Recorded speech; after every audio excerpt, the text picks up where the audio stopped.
Should we all be wearing neck braces when we ride off-road? The entire eRag gang have tried them, and every single person has exactly the same experience. Negative. What you're about to watch is random, disjointed, and poorly edited. Viewers may experience bits and seizure, driveline malfunction, or low compression. Regardless of brand, whether it's Liette, Atlas, Alpine Stars, or EVS, the entire eRag gang have worn braces, and then we eventually stopped wearing them. Maybe you've had a similar experience.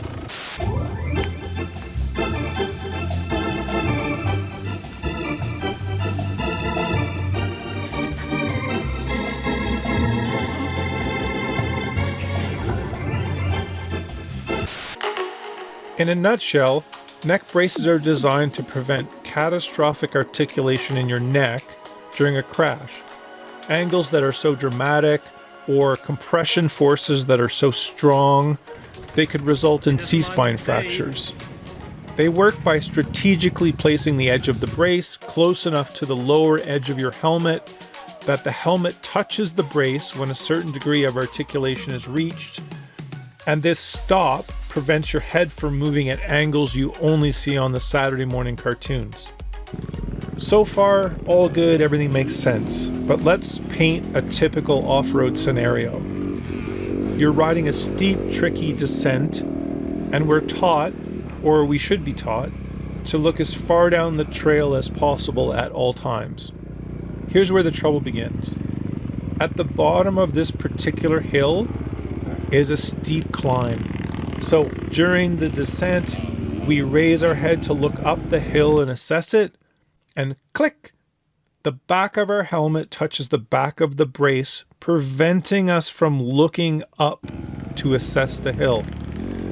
For me at least, this is immediately followed by a series of clicks as I'm desperately trying to force my helmet up so I can see the pending hill climb.